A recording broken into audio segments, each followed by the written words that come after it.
Mads Hilgers masih belum juga bermain untuk FC Twente musim ini. Bek 24 tahun itu gagal pindah di bursa transfer musim panas, meski sempat nyaris bergabung dengan klub Prancis, Stade Brest. Direktur olahraga Twente, Jan Strewer, mengatakan ada kemungkinan Hilgers akan tampil dalam satu laga terakhir sebelum pergi. Namun, ia baru bisa dimainkan jika menandatangani kontrak baru. Twente telah memberikan proposal perpanjangan kontrak, tapi hingga kini Hilgers belum memberi jawaban. Jika situasi tak berubah, pemain berdarah Indonesia itu bisa bebas negosiasi dengan klub lain pada Januari nanti. Strewer menyebut situasi ini disayangkan, namun pihak klub masih menunggu keputusan akhir dari sang pemain.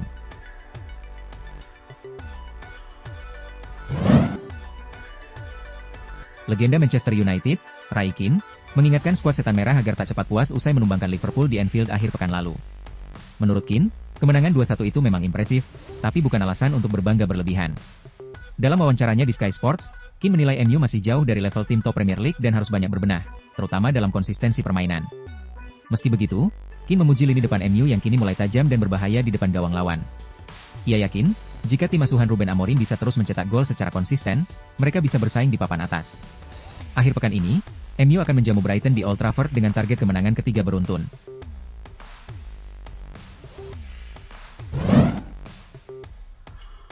Wayne Rooney memberikan dukungan penuh kepada Harry Maguire usai tampil gemilang saat Manchester United mengalahkan Liverpool di Anfield akhir pekan lalu.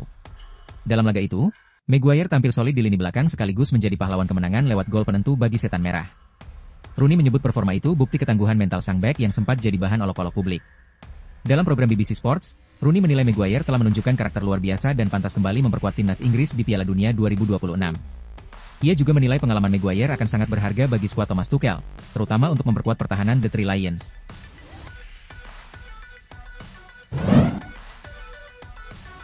Penyerang Manchester United, Matheus Cunha, buka suara soal kritik yang menghampirinya karena belum juga mencetak gol sejak bergabung dari Wolverhampton senilai 60 juta pounds. Cunha mengakui dirinya masih dalam proses adaptasi di skuad Ruben Amorim, tapi yakin gol akan segera datang. Ia menyebut butuh waktu untuk memahami gaya bermain rekan setimnya di lapangan. Dalam wawancara dengan Stadium Astro, Cunha menegaskan adaptasinya berjalan baik dan percaya bisa segera memberikan kontribusi nyata bagi Setan Merah. Striker asal Brasil itu bertekad mencetak gol perdananya saat Manchester United menjamu Brighton di Old Trafford akhir pekan ini.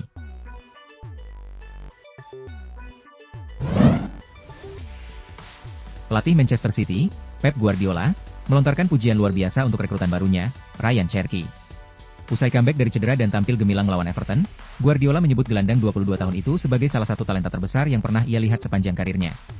Menurut Pep, kemampuan teknik dan skill individu Cherki berada di level teratas. Ia bahkan menyebut sang pemain seperti pemain jalanan yang selalu haus bola dan tak takut mengambil risiko. Meski begitu, Guardiola memberi pesan penting, Cherki harus belajar bermain lebih sederhana dan memahami taktik tim agar bisa mencapai potensi maksimalnya. Dia luar biasa, tapi butuh waktu untuk benar-benar menyatu dengan cara bermain Manchester City, tegas Pep.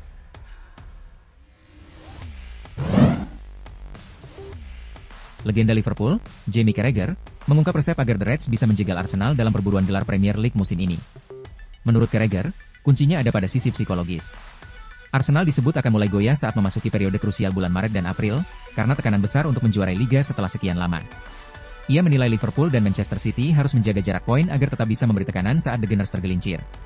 Carragher juga mengaku khawatir dengan performa Liverpool yang tengah menurun. Ia bahkan memprediksi The Reds masih akan kehilangan poin hingga awal tahun depan. Arsenal akan gugup di akhir musim, dan itu momen bagi Liverpool serta City untuk menyerang, tegas Carragher.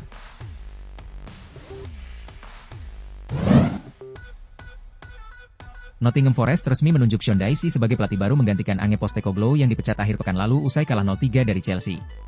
Pengumuman resmi dibuat Selasa siang waktu Indonesia. Dyche menandatangani kontrak hingga musim panas 2027 dan akan memimpin laga debutnya saat Forest menghadapi FC Porto di Liga Eropa. Bagi Dyche, ini seperti pulang ke rumah. Ia merupakan jebolan Akademi Nottingham Forest pada akhir 1980-an, meski tak pernah menembus tim utama. Forest menjadi klub keempat dalam karir kepelatihannya setelah Watford, Burnley, dan Everton. Tugas berat menanti sang pelatih 54 tahun itu, mengangkat Forest yang kini terpuruk di posisi ke-18 klasemen Premier League dengan hanya 5 poin.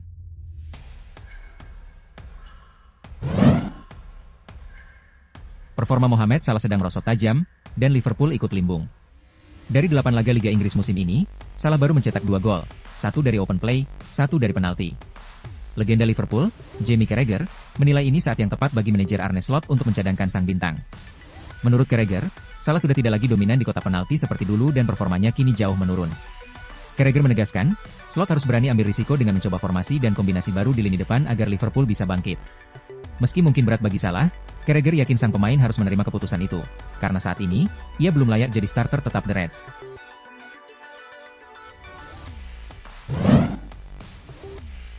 Legenda Manchester United, Dwight Yorke, memberi peringatan keras kepada pelatih Ruben Amorim terkait keputusan mencadangkan Benjamin Sesko saat melawan Liverpool.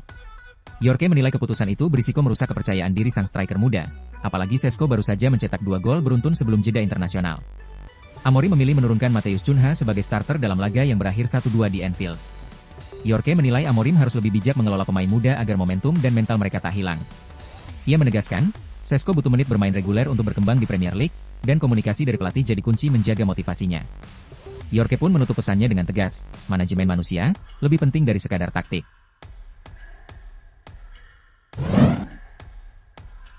Arsenal tampil luar biasa di Emirates Stadium setelah menghancurkan Atletico Madrid dengan skor telak 4-0 pada lanjutan Liga Champions, Rabu dini hari. Babak pertama berjalan ketat, namun dominasi Arsenal benar-benar meledak di paruh kedua. Gol pembuka datang lewat sundulan Gabriel di menit ke-57, disusul aksi cemerlang Martinelli yang menggandakan keunggulan 7 menit berselang. Victor Gyökeres kemudian memastikan pesta gol lewat 2 penyelesaian klinis di menit ke-67 dan 70. Atletico dibuat tak berdaya, sementara David Raya tampil solid menjaga clean sheet. Kemenangan ini membuat Arsenal kukuh di puncak grup dengan 9 poin sempurna dari 3 laga, menegaskan status mereka sebagai salah satu kandidat kuat juara Liga Champions musim ini.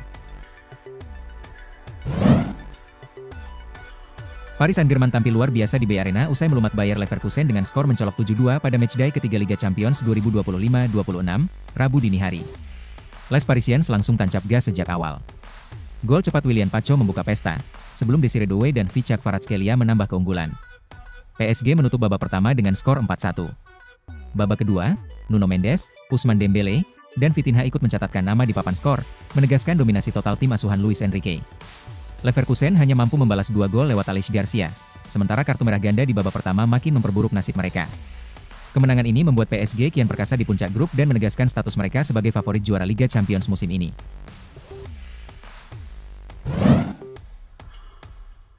Pemain pinjaman dari Manchester United, Marcus Rashford, kembali menunjukkan ketajamannya bersama Barcelona. 2 golnya ke gawang Olympiakos membawa Blaugrana menang telak 6-1 di Liga Champions, Selasa malam. Brace itu membuat Rashford kini memuncaki daftar pemain dengan keterlibatan gol terbanyak di Eropa, yakni 5 dari 3 laga. Performa ini menjadi kebangkitan besar setelah masa sulitnya di Old Trafford. Rashford bahkan memasang target pribadi, 30 hingga 40 assist musim ini, angka yang menunjukkan kepercayaan dirinya tengah melambung tinggi. Namun tak semua terkesan. Legenda MU, Roy Keane, menyebut Rashford masih punya masalah dengan sikap dan bahasa tubuhnya di lapangan. Ujian sesungguhnya menanti akhir pekan ini, saat Rashford tampil di El Clasico perdananya melawan Real Madrid di Santiago Bernabeu. Manchester City sukses membawa pulang 3 poin penting dari markas Villarreal di matchday ketiga Liga Champions 2025-2026. Bertanding di Stadion La Ceramica, Rabu dini hari, The Citizens menang meyakinkan 2-0 berkat gol Erling Haaland dan Bernardo Silva di babak pertama. City langsung menekan sejak awal, dan akhirnya membuka skor di menit ke-25 lewat sepakan keras Haaland. 7 menit jelang jeda, Bernardo Silva menggandakan keunggulan setelah memanfaatkan umpan Savinho. Di babak kedua, tim asuhan Pep Guardiola tampil lebih tenang dan menjaga dominasi hingga peluit akhir. Villarreal kesulitan menembus pertahanan City, sementara Donnarumma tampil solid di bawah mistar. Kemenangan ini membuat Manchester City mengoleksi 7 poin, sekaligus memperkuat posisi mereka dalam persaingan grup Liga Champions musim ini.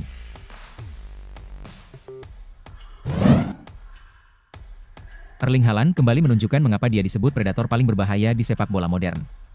Striker Manchester City itu resmi menyamai rekor Cristiano Ronaldo dengan mencetak gol dalam 12 laga beruntun untuk klub dan timnas. Golnya ke gawang Villarreal di Liga Champions tak hanya memastikan kemenangan 2-0, tapi juga memperpanjang rentetan luar biasa, 24 gol dari 12 pertandingan terakhir musim ini. Rekor ini terakhir dicapai Ronaldo pada 2018 bersama Real Madrid, dengan 22 gol dalam 12 laga. Kini, Haaland menapaki jejak serupa, menjebol gawang di 9 laga bersama City dan 3 laga bersama Norwegia. Menariknya, Haaland mengaku rahasia ketajamannya datang dari ketenangan baru sebagai seorang ayah. Menjadi ayah membuat saya lebih rileks dan fokus, ujarnya. Dengan usia baru 25 tahun, Haaland bukan sekadar penerus Ronaldo, ia mungkin evolusinya. Arsenal tampil luar biasa di matchday ketiga Liga Champions 2025-2026. Bermain di Emirates Stadium, Rabu dini hari, The Gunners menggulung Atletico Madrid 4-0. Skuad Mikel Arteta tampil dominan sejak awal, menguasai jalannya laga dan menutup pertandingan dengan kemenangan meyakinkan di depan pendukung sendiri. The Gunners kini resmi menjadi tim pertama dalam sejarah Liga Champions yang meraih 7 kemenangan beruntun atas klub asal Spanyol. Rekor itu mencakup kemenangan atas Sevilla, Girona, Real Madrid, dan kini Atletico Madrid. Arteta pun kembali membuktikan, Arsenal bukan hanya penantang, mereka salah satu kekuatan utama di Eropa musim ini.